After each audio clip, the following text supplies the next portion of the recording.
급할수록 기도하고 치밀하게 준비하라 라는 제목으로 우리가 전번 주에 말씀을 잠깐 이렇게 나누었습니다. 오늘은 마무리를 하는 날입니다. 전번 주에 기도의 중요성에 대해서 이야기했습니다. 급할수록 우리가 우선순위가 바뀌지 않도록 해야 합니다. 급하다 보면 악수를 두게 되거든요. 그래서 스티븐 코비가 쓴 성공하는 사람들의 7가지 습관이라고 하는 책에 보면 급한 것이 중요한 것을 몰아나지 못하게 하라라는 그런 말이 나옵니다.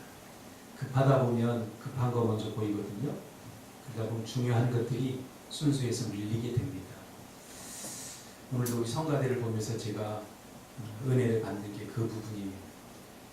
안 되다 보면 조급할 수 있고 악수를 둘 수가 있는데, 제가 보니까 우리 현설이가 늘 같은 방식으로, 저 같으면 낙심할 텐데 계속해서 꾸준히 연습하고 연습을 하더라고요. 하니까 이렇게 좋은 곡이 나오듯이 급하고 잘 안 될수록 우리가 중요한 것이 무엇인지를 항상 마음에 두고 살아야 돼요. 마음이 앞서지 못하게 마음에 하나님의 말씀을 담아두면 그것이 중심추가 돼서 흔들리지 않습니다. 그러나 급하다고 말씀을 담아두지 않으면 항상 흔들리게 되어 있고요.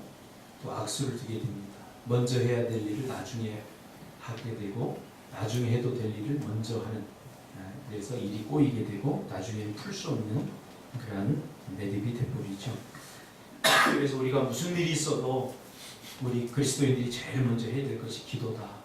52일이라고 하는 짧은 시간이 주어졌지만 느헤미야는 예루살렘으로 돌아와서 기도를 먼저 시작했다라고 제가 전번 주 이야기를 했습니다.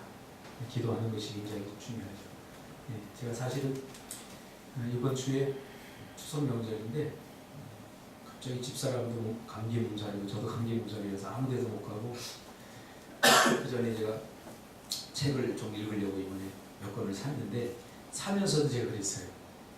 추석 때 뭐 이거 읽겠나. 일단은 그래도 마음의 위안을 삼고자 책을 샀는데 하나님이 아무 데도 못 가게 하고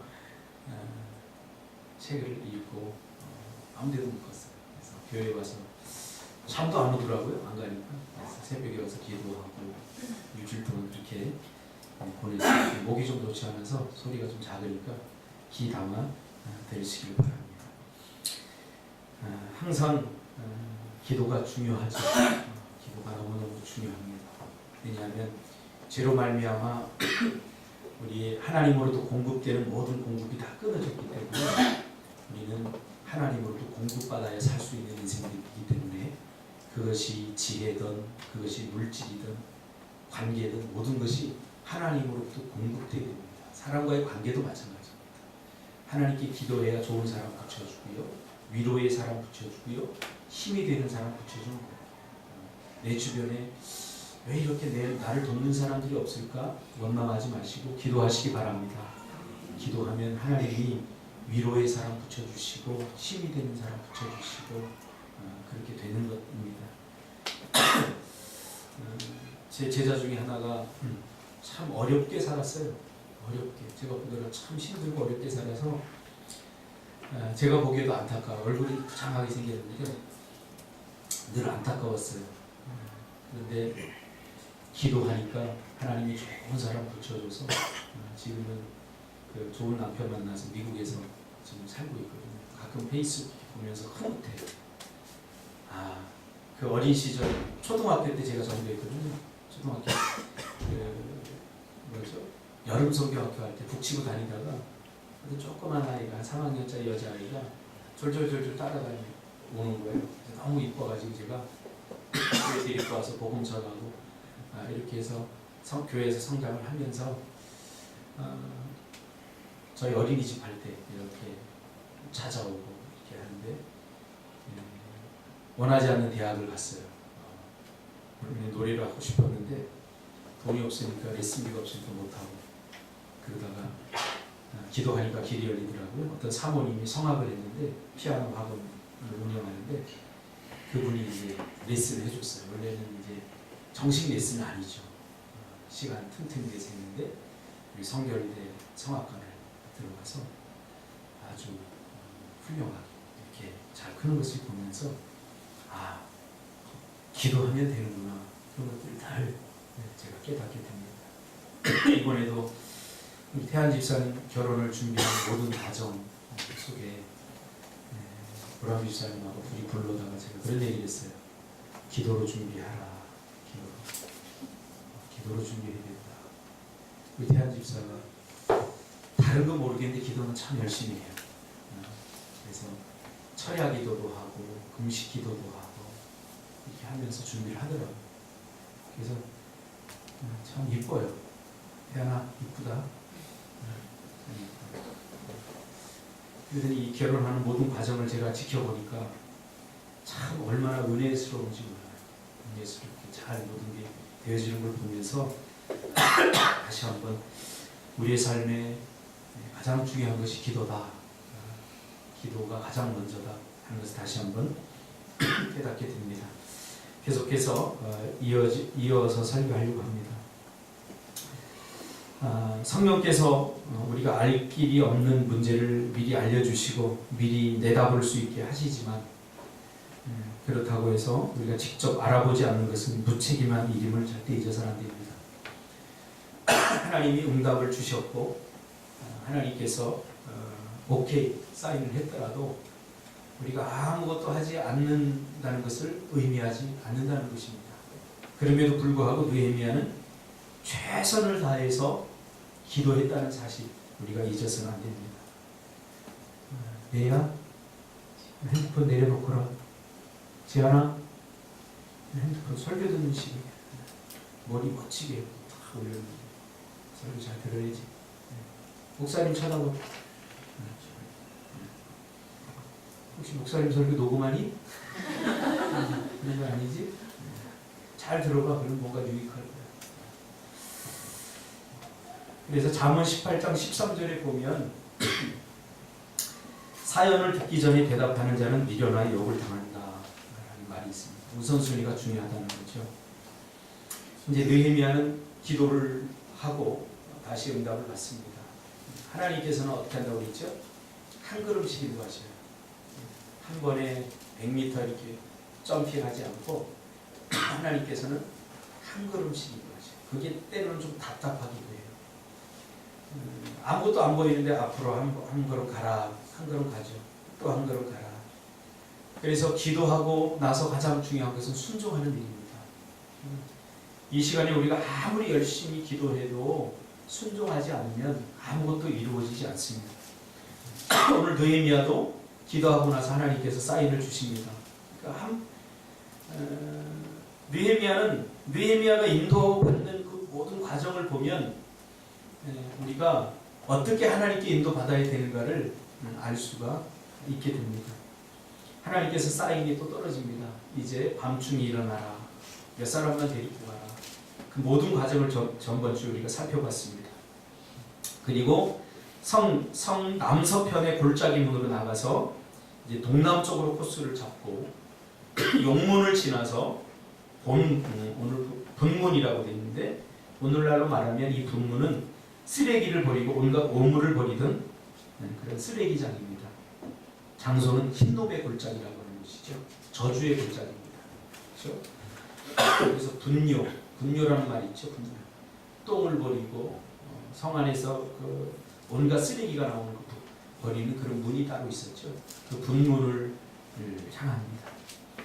그 분문을 지나서 샘문과 이 샘문은 예수님께서 장님의 눈을 뜨게 했던 그 장소죠. 왕의 못 쪽으로 천천히 이동하면서 성벽의 파괴 정도와 주변 지리를 체크를 하면서 가게 됩니다. 전번 주에도 잠깐 살펴보았지만 하나님께서는 왜 우리 시각으로 잘 볼 수 있는 낮에 성벽을 돌라고 하지 않고 밤에 돌라고 했을까? 거기에 큰 의미가 있다고 제가 말씀을 드렸습니다. 쭉 훑어가던 중에 이 자세히 보라는 거죠. 자세히. 낮에는 전체를 다 관망할 수는 있지만 하나하나 자세히 볼 수는 없죠. 그러니까 사람의 특성이라는 게 뭐냐면 이렇게 한번 보고 다 보이면 다 봤다고 생각을 하죠. 그러나 하나님은 모든 걸 다 가서 직접 살펴보기를 원했죠. 성벽을 다 어루만지고 성벽의 모습을 살펴보고, 그렇죠? 그러면서 이스라엘 백성들의 아픔, 그런 것들 어루만지기를 원했던 거죠. 제가 초창기에 사역을 했던 작은 개척교회에서 사역을 했습니다. 하다가 부득이하게 그 교회를 이제 교육자들이 떠나야 되지 않습니까? 사역지를 옮겨서 이렇게 떠나는데 참 떠나고 싶지 않더라고요. 왜냐하면 그 교회가 개척되면서부터 제가 한 10년 동안 섬겼어요. 이 강대상도 제가 다 짰고 어느 것 하나 내 손길이 닿지 않는 곳이 없어요. 심지어는 주차 금지판도 제가 이렇게 만들고 페인트 칠도 내가 하고, 그래서 마지막 떠나는 날 마지막 예배를 드리고 다 이제 사람들 성도들 다 간 후에 1층부터 3층까지 지하부터 이렇게 다 이렇게 만졌어요. 성전을 이렇게 보니까 내 손길이 닿지 않은 것이 하나도 없더라고요. 이런 좀 데코레이션 해놓은 거, 게시판부터 해서 전부 다 내가 만든 거더라고요. 시간이 지나면서 그런 것들이 다 낡아지고 그렇게 되더라고요. 하나하나 이렇게 만지면서 1층부터 2층, 3층, 옥상 꼭대기 올려 종탑이 있는데 그 종탑 꼭대기에 제가 크리스마스 추리를 이렇게 달던 그런 기억도 나고, 그러면서 참 만감이 교차하더라고요. 내가 이 교회를 정말 사랑했구나 하는 것을 그냥 눈으로가 아니라 제가 그 건물을 다 이렇게 만져보면서 제가 느꼈던 경험이 있습니다. 오늘 느헤미야도 마찬가지인 것 같아요. 하나님께서 그냥 대충 보고 이렇게 한번 보고 성벽 쌓는 것이 목적이 아니라 그들의 삶 속으로 들어가기를 하나님께서 원하셨던 거죠. 성벽이 무너졌으면 어디가 무너졌고 그 형편을 정확하고 디테일하게 자세히 살펴보기를 원했던 거죠. 오감을 사용해서 모든 감각을 다 사용해서 직접 만져보기를 원했던 거죠. 쭉 만지면서 이제 갑니다. 낮에는 이것이 참 힘들어요. 그러나 밤에 가보니까 한 발짝씩 갈 수 있죠. 그렇죠? 처음부터 일의 양이 많으면 사람은 질려버립니다. 그러나 눈앞에 있는 거 하나하나 하다 보면 어느새 성벽을 다 돌게 되죠. 돌다 보니까 성벽이 어떻게 무너졌고 어떻게 쌓여야 되고 그런 것들을 자세하게 이제 정보를 얻게 되죠. 그리고 다시 다 돌아본 후에 가다 보니까 성벽이 너무 무너져서 그 무너진 잔해 때문에 더 이상 돌 수 없는 지경에 이르게 되죠. 그때는 말에서 내려서 다시 돌아서 다 살펴본 후에 다시 골짜기 문으로 돌아오게 됩니다. 캄캄한 밤에, 그렇죠? 그만큼 하나님은 우리의 열심을 원하고 있다는 사실입니다. 우리가 기도한다고 해서 우리가 해야 될 일을 하지 않는 것은 이것은 하나님을 잘못 알고 있는 거죠. 하는 척해서도 안 되죠. 오늘 하나님께서는 느헤미야에게 정말로 이 성벽을 쌓기를 원했던 거고, 느헤미야도 어떻게 하면 하나님께서 뭐 알아서 다 해주시겠지, 그게 아니라 하나님께 받은 응답을 가지고 직접 자기가 이 성을 쌓으려고 하는 그런 적극적인 긍정적인 태도로 이 성벽을 재건하는 일에 참여했음을 보게 됩니다. 그 사람의 태도를 보면 알 수 있죠. 이 사람이 정말 하려고 하는 의지가 있는가, 아니면 적당히 그냥 하는 척만 하는가. 하나님이 보시는 것은 바로 그 태도를 본다고 그랬죠. 그렇죠? 태도가 굉장히 중요합니다.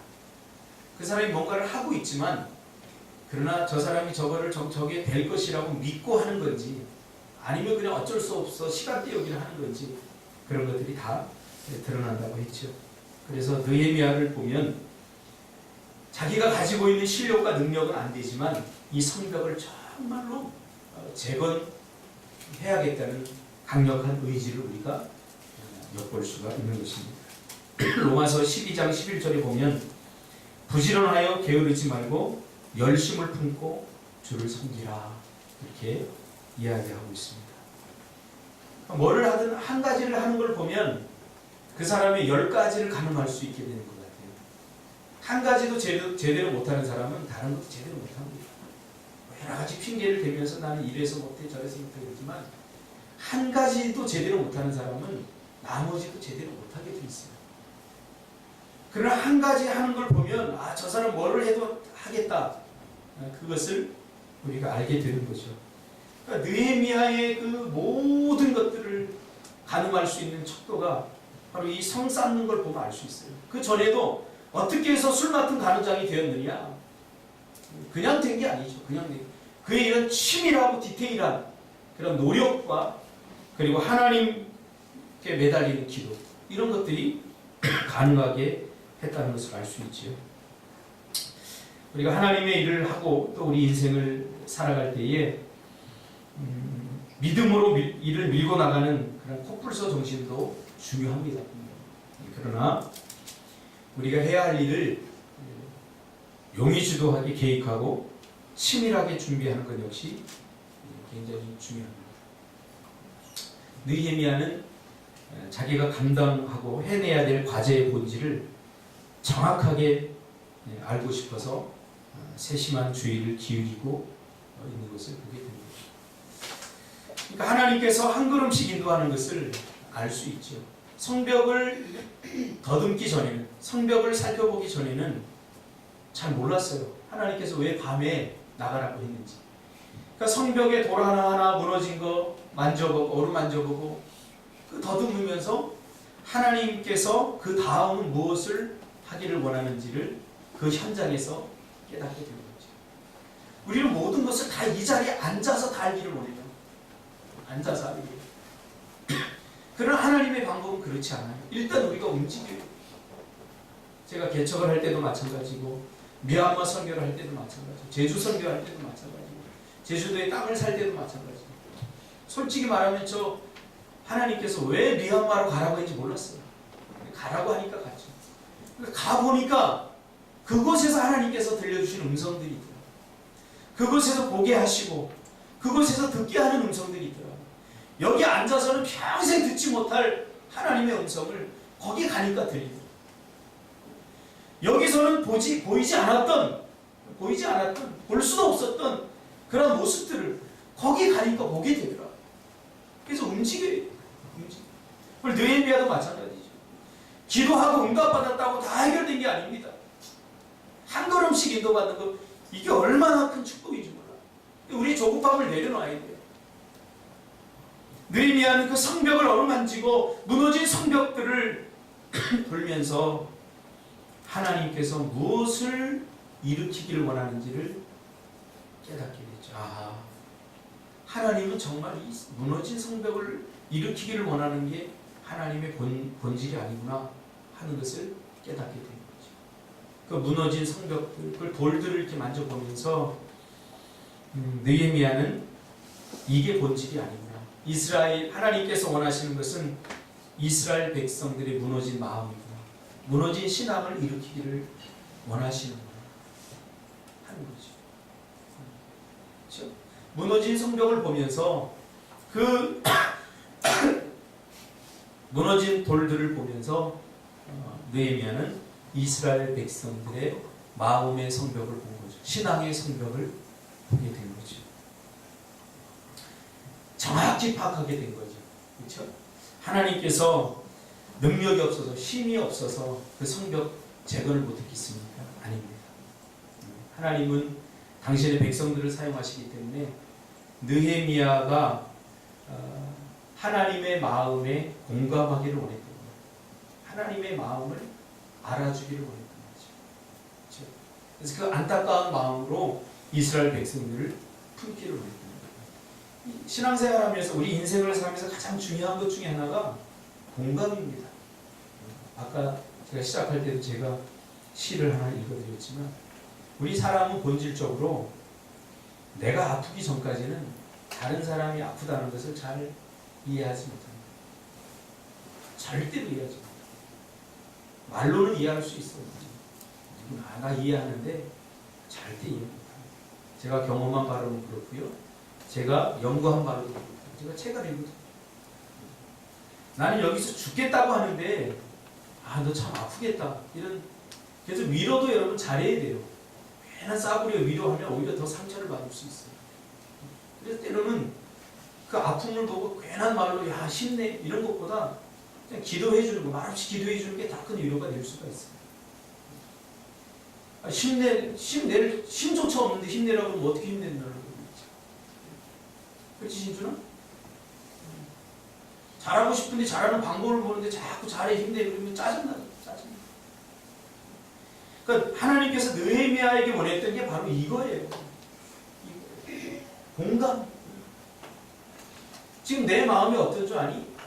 지금 이래 이스라엘 백성들이 지금 저 성벽이 무너지듯이 마음들이 다 무너 신앙이 다 무너져 버렸어. 이거 누가 이렇게 세울 거야? 밤새도록 횃불을 들고 하나하나 어루만져 보면서 이스라엘 백성들이 무너진 마음을 드디어 어루만지게 해요.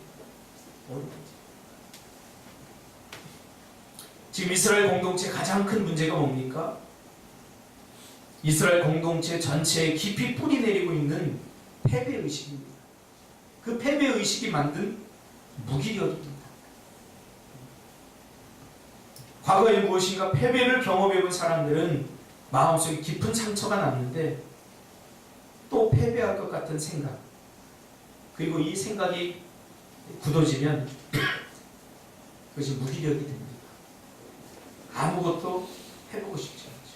그 패배가 나에게 상처를 주었기 때문에 다시 하고 싶지 않고 해봐도 소용없고 무기력해지는 거죠. 그래서 어떤 일을 새롭게 시작하는 사람과 일하는 것보다 실패한 경험이 있는 사람과 일하는 것이 정말 힘듭니다. 초짜를 가리키는 게 훨씬 낫습니다. 제 경험에 의하면 하다가 실패한 사람들과 같이 일하는 거 정말 힘듭니다. 왜냐하면 초짜는 안 해봤기 때문에 힘들어요. 가리키면 돼요. 근데 실패한 사람들은 가리켜도 안 돼요. 왜? 늘 입에 변명처럼 달고 하는 말이 뭐냐면 해봤는데 안 돼. 나도 해봤어요. 근데 안 돼. 해봐도 안 되면 또 다른 방법으로 해야 됩니다. 근데 늘 똑같은 방법을 하면서 해봐도 안 된다. 내가 해봤어. 이번에 해봐도 안 돼. 입에서 불가능한 소리만 나옵니다. 이런 소리들이 터져나와요. 그러니까 초짜하고 일하는 게 제일 쉬워요. 가르치면 가르친 대로 하니까 되거든요. 근데 실패한 사람들은 그 실패가 주는 상처 때문에 안 하려고 해요. 말이죠. 초짜보다 더 힘들어요. 제대로 승리해보는 것, 이거 굉장히 중요합니다. 무엇이라도 한 가지라도 한번 해내는 것, 이게 너무 중요해요. 제가 우리 아이들을 리더스쿨을 지금까지 한 20년 정도 해보는데 그 아이들도 마찬가지예요. 그 어린 아이들에게도 패배주의 의식이 있습니다. 초등학교 1학년, 2학년만 되면 입에서 뭐라고 하냐면 나 공부 포기했어. 우리 예원이도 보니까 1, 2학년 때 벌써 이미 나는 공부 안 돼. 그런 말, 누가 그런 말을 가르쳐준 적도 없고 우리 예원이를 단 한 번도 포기한 적도 없는데 언니가 나보다 공부 훨씬 잘하잖아. 나는 공부는 안 해. 나 공부 재미없어. 벌써 그래요. 근데 제가 시켜보면 훨씬 탁월해요. 습득 능력도 빠르고 훨씬 탁월해요. 공부하는데 스트레스도 덜 받고. 근데 이미 그 어린 아이 마음속에 패배주의가 있다. 여러분의 마음에는 없나요? 부자가 되지 못하는 이유는 부자를 꿈꾸지 않기 때문입니다. 엊그제 보니까 인터넷에 부자가 되지 못하는 사람들이 12가지 습성 이런 게 떴더라고요. 제가 이렇게 보니까 저하고 비슷한 말을 하더라고요. 부자를 꿈꾸지 않기 때문에 부자가 되지 못하는 거예요. 서울대 가지 못하는 이유는 서울대를 꿈꾸지 않기 때문에 못 가는 거지 서울대 갈 실력이 안 되기 때문에 못 가는 거 아니다. 꿈꾸지 못하게 만든 게 뭡니까? 패배주의죠. 패배주의. 해보니까 안 되더라는 거예요. 오늘 이스라엘 백성들도 성벽을 안 쌓겠습니까? 쌓았어요, 그동안. 쌓는데 그때마다 장애물이 오고 그때마다 방해하는 사람들이 있었고 그 벽을 넘지 못한 거예요. 왜 벽을 넘지 못했습니까? 하나님의 인도함을 받지 못했기 때문에. 그러니까 자기들 경험 안에서, 자기들 실력 안에서, 자기들 환경 안에서 이 문제를 해결하려고 하다 보니까 안 되는 거예요. 먹고 사는 것이 먼저가 돼버린 거지. 그러다 보니까 삶의 우선순위가 바뀌어버리니까 하나님께 인도받고 기도하고 하는 이 삶의 우선순위가 바뀌어버리니까 신앙은 먼저 그의 나라와 의를 구하는 게 먼저입니다. 항상. 그러면 먹고 사는 게 해결됩니다. 먼저 그의 나라와 그의 의를 구하면 이 모든 것을 더하시리라. 이게 신앙의 원리예요. 그런데 먹고 사는 게 이제 우선순위가 돼버린 거예요. 이스라엘 백성들이. 왜? 성벽 쌓다 보니까 이거 먹고 사는 문제가 요연하거든요. 나중에도 나옵니다, 이 문제가. 근데 느헤미야가 이것을 어떻게 극복하는지 아세요? 아주 하나님께 기도함으로 이걸 극복해요. 그러니까 똑같은 문제를 하나님께서 그냥 무사 통과하게 하지 않아요. 다 겪게 하셔요. 겪게 하시는데 기도하는 사람들은 지혜롭게 그것을 극복하게 하신다고. 이스라엘 백성들이 자신들의 경험과 지식으로 풀어내지 못해서 결국은 성산리를 멈춰버렸는데 느헤미야는 똑같은 문제에 직면합니다. 나중에는 어떻게 됩니까? 이 성벽을 쌓다 보니까 먹고 사는 문제가 힘들어져요. 그러니까 부자들한테 가서 돈을 구워옵니다. 무엇을 담보로? 자기 자식들을 담보. 처음에 집을 담보했다가 집이 날아가 버리니까 자식들을 담보. 그래서 나중에 어떤 문제가 발생하냐면 이 자기네 자식들이 전부 다 종으로 팔려갈 위기에 처합니다. 그렇죠? 여러분 이게 최선입니다. 이게 최선입니다. 하나님 감동하지 않겠어요? 그러니까 하나님께서 어떻게 해요? 느헤미야를 통해서 그 문제를 해결해 주셔요. 야, 얘네들이 지금 성 쌓는다라고 최선을 다했는데 너네 부자들은 응? 그 고리대금 받아서 너희들이 이렇게 해볼까? 너 하나님 결코 기뻐하지 않아. 그러면서 부자들을 설득해가지고 고리대금 받지 못하게 하고 면제해주고 이렇게 해서 이 문제를 해결합니다. 이스라엘 백성들이 아무리 생각해도 해결할 수 없었던 문제 하나님께서 지혜를 주시니까 말 한마디로 해결을 하는 것입니다. 제가 늘 이야기하잖아요. 제발 여러분의 인생의 문제 아무리 머리를 써보세요. 뱅뱅 돌아서 다시 원점으로 가요. 이 야곱의 스토리를 통해서 우리가 깨닫지 않습니까? 야곱은 우리의 자아상입니다. 야곱은 자기의 힘으로 자기의 의지로 자기 실력으로 최선을 다합니다. 그러나 결국 야곱이 깨달은 게 뭐예요? 자기는 지렁이였다는 사실이죠. 그렇게 열심히 살라고 최선을 다했지만 하나님 없이 사는 인생이라는 결국은 다시 원점으로 돌아옵니다. 우리 인간에게 유명 본능이라는 게 있었어요. 내가 앞으로 간다고 쭉 하지만 결국은 큰 원을 그리면서 다시 원점으로 돌아온다는 거죠. 결국 야곱이 이걸 깨닫는 거예요. 재산도 많이 모았고 자신이 성공한 것 같지만 결국은 자신의 고향을 잃어버린 그런 인생. 라반의 사촌들에게, 라반의 아들들에게 쫓기면서, 야, 너가 그렇게 잔머리 써갖고 우리 아버지 재산 다 네가 갈취했잖아. 너 꺼져. 그때 쫓겨나면서 야곱이 갈 곳이 없으니까 다시 고향을 생각하면서 그가 고향에도 돌아갈 수 없었지. 그때 비로소 그는 하나님의 도우심을 구합니다. 야곱, 속이는 자에게서 이스라엘로 이름을 하나님께 바뀌어주죠. 어쩌면 우리의 이름이 야곱일 줄 몰라요. 가장 결정적인 순간에는 자신의 유익을 위해서 남을 이용하고 자신보다 다른 사람이 더 잘 되는 것을 배워봐. 이런 거. 이게 다 야곱의 근성. 네가 잘 되기를 원하지 나보다 더 잘 되기를 원하지 않는 이러한 모습. 이게 우리의 모습이라는 거예요. 여러분에게는 없나요? 저에게는 너무 많아서 고통스러워요. 이러한 이스라엘 백성들의 신앙, 그 무너진 것을 하나님은 일으키기를 원하셨던 거죠. 그러므로 무너진 이 성벽은 예루살렘이라고 하는 물리적 공간이 허물어진 것이 아니라 예루살렘으로 상징되는 이스라엘 백성 공동체의 신앙과 삶이 분열되고 허물어진 것을 보게 됩니다. 하나 되지 못한 것, 분열된 것, 무너진 것을 보여주고 있죠. 실패를 경험한 사람들의 특징은 실패한 일과 실패할 일을 주야로 묵상하죠.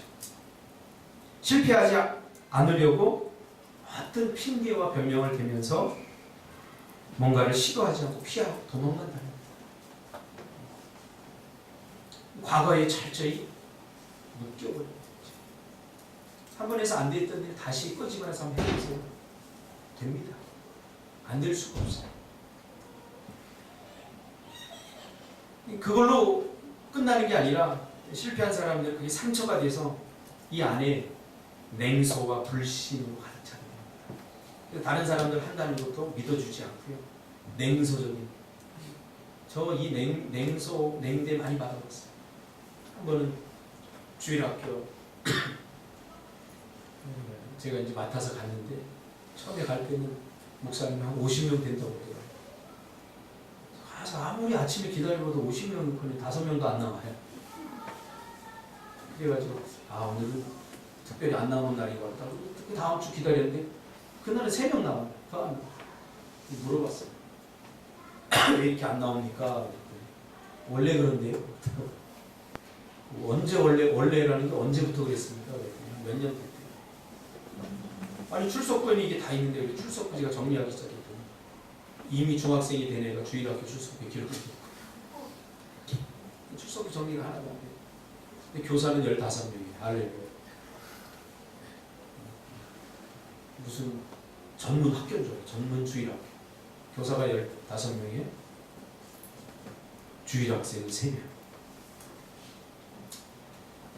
전도해야죠. 이건 누가 보더라도 전도해야 될 문제죠. 그래서 제가 전도합시다. 그래서 저 초등학교 가까워요. 초등학교도 한 300m 정도밖에 안 돼요. 다음 주부터 거기 나와서 전도하겠습니다. 부장 집사님이 희지 웃으면서 전사님 그냥 조용히 있다 가세요. 다 해봤어요. 마치 이런 표정으로 해도 안 돼요. 매주 나가서 해봤는데 오히려 돈만 쓰지 와서 떡볶이 한다고 그러면 떡볶이만 처먹고 가지 교회 그 다음 주에 떡 하나도 안 와요. 여러분 떡볶이 처음 먹이셔도 10년 후 20년 후 올 수 있어요. 내가 그 결실을 다 얻으려고 하면 안 돼요. 우리의 사명은 뭐냐면 그저 뿌리는 거예요. 뿌려놓고 그 결실을 내가 먹으려면 상처가 돼요. 저는 우리 집사람하고 늘 그런 얘기를 해요. 그리고 추석에도 저 어머니 생각이 많이 나요. 저희 어머니가 뿌려놓은 거 제가 많이 거둬요. 우리 부모들이 뿌린 기도의 씨앗은 반드시 자녀들이 다 풍성하게 거둬들여요. 그래서 사실 너무 감사해요. 저희 어머니가 살아계셨을 때는 돈 한 푼 없고 찌들 가난하고 사실 불평도 많이 원망도 사실 굉장히 많이 했어요. 돌아가시고 나니까 우리 어머니가 뿌려놓은 기도의 씨앗들이 내 인생을 풍성하게 합니다. 뿌리고 자기가 먹으려고 하면 도둑 놓으신 거예요. 참 우리 태안 집사님 보면 떡볶이 장사를 왜 했나. 인간적으로 봤을 때는 뭐 실패할 수도 있다고 제가 생각해요. 근데 저 떡볶이 장사를 하면서 주일학교가 부흥됐어요. 할렐루야. 왜냐하면요, 오면은 쿠폰을 줘요. 떡볶이 쿠폰. 우리 예원이도 보니까 쿠폰이 이만큼 쌓여있어요. 한 1년 떡볶이를 먹을 수 있겠다. 출석하면 그렇습니다. 이게 그냥 이루어지는 거예요. 뿌리니까. 뿌리면 반드시 그 주일학교 애들 보면 뭐 왁자지껄하잖아요. 우리 교회 역사상 주일학교 학생들이 이렇게 왁자지껄했던 적이 없어요. 내가 보면 주일학교 교사들이 뭐 열심히 하는 것도 아니고 늦게 와요. 어떨 때는 안 오기도 하고. 한 사람이라도 잘 뿌리면 공동체가 풍성해집니다.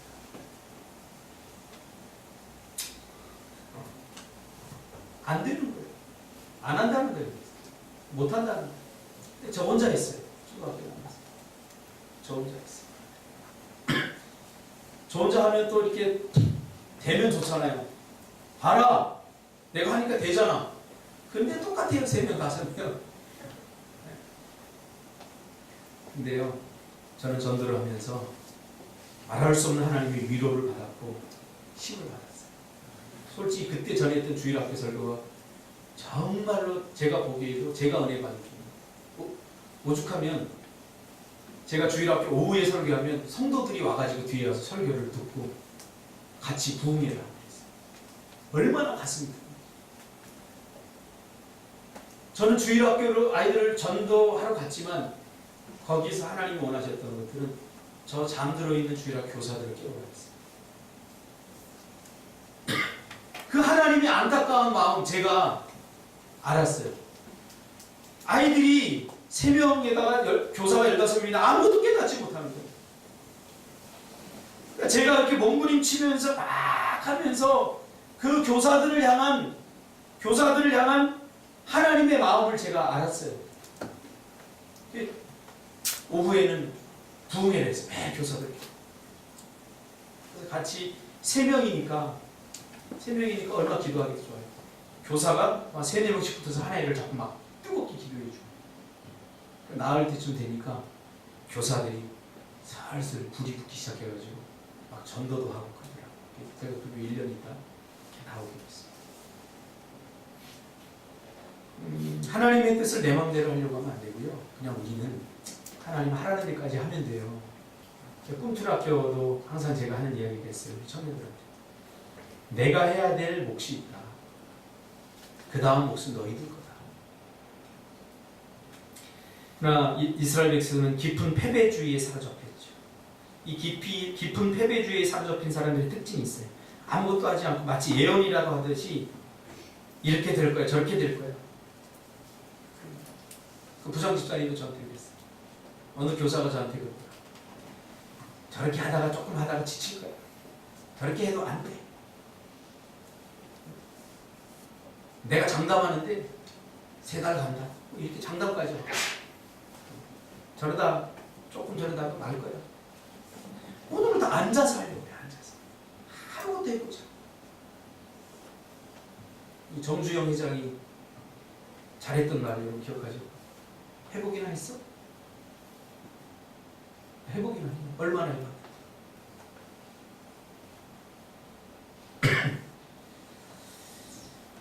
이스라엘 백성들 마음속에 깊이 뿌리 박은 이 패배주의, 우리 안에 깊이 뿌리 박고 있는 이 패배주의가 해결되지 않으면 큰 문제가 되는 거죠. 사실 이렇게 말하는 사람들 신중해 보이지만 사실 신중한 게 아니라 자신감을 상실한 겁니다. 제가 무슨 일을 할 때도 마찬가지예요. 자꾸 따지고 묻고 막 이렇게 하고 막 철저하게 하고 막 그렇게 말하는 사람이 있어요. 제가 막 무색해요. 뭐 나는 그렇게 안 했나요? 우리 상지 집사가 옛날에 항상 하는 얘기가 있어요. 목사님을 7번 생각하니까 너희들 웬만하면 다 순종해.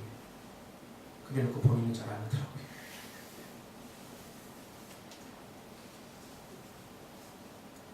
사실 신중해 보이지만 자신감이 없는 거예요. 자신감이 없으니까 어떻게든 안 하게 해요.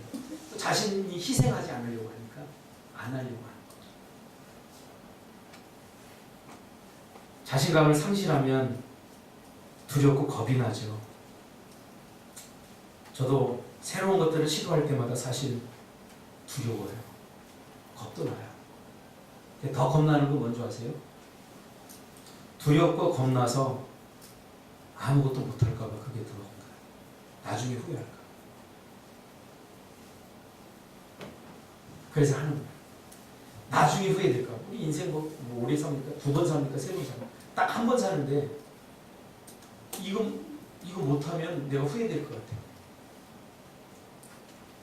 그 후회할 것 같은 두려움이 더 컸기 때문에 해본 겁니다.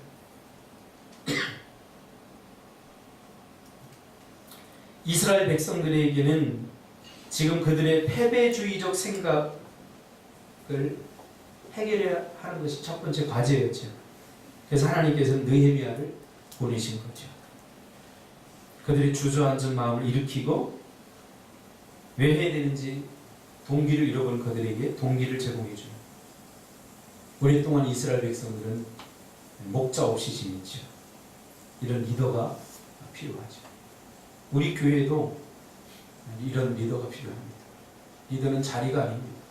영향력입니다. 여러분이 있는 그 자리에서 꼭 목사만 영향을 미치면, 장로만 영향을 미치면, 기도하는 한 사람이 영향력을 미칠 수 있죠. 도상 안찬호 선생님이 한 이야기가 있죠. 지도자가 없느냐? 내가 지도자가.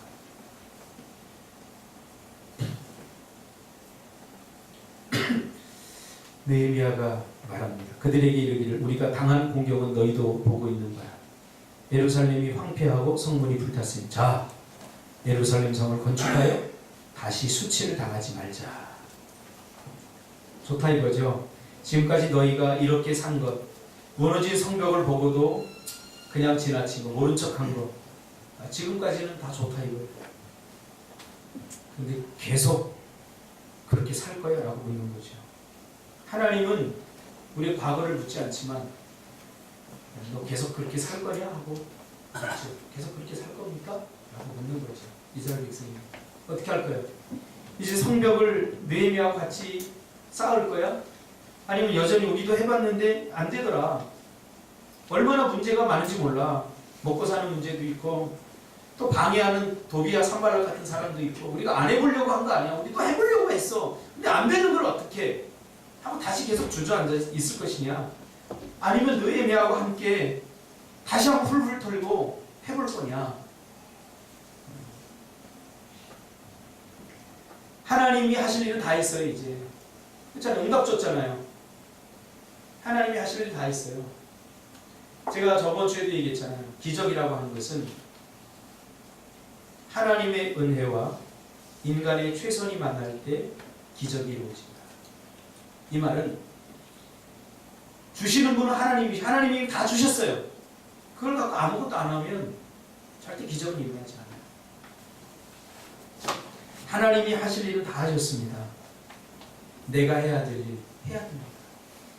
오늘 느헤미야는 그 자기가 해야 될 부분에 치밀하고 주도 면밀하게 준비하면서 시도하는 것을 보게 됩니다. 하나님은 우리의 과거를 묻지 않을 것입니다. 여러분의 지금의 현재 삶이 마음에 들지 않는다면 바꾸세요. 고치세요. 우리 정은혜 집사님 얼마 용기 있어요. 이제 뭐 50이 됐는데 뭐 이름 바꾼다고 삶이 새로워지는 거 바꾸잖아요. 이름만 바꾸지 마시고 야곱 속이는 자, 그래서 이스라엘 하나님께 영광 돌리는 자, 이름만 바꾸지 마시고 이제는 여러분의 인생을 바꾸시기를 바랍니다. 하나님께서 다 주셨어요. 여러분이 부자가 되지 못하고 여러분이 성공하는 사람이 되지 못하는 건 다 여러분 때문이에요. 뭐 환경 때문에 좋은 부모, 정주영 회장은 좋은 부모 만났습니까? 자꾸 누구 핑계대고 환경 핑계대고 사람 핑계대고 절대 그러지 마세요. 그렇게 해서 좀 나아지셨습니까? 아니잖아요.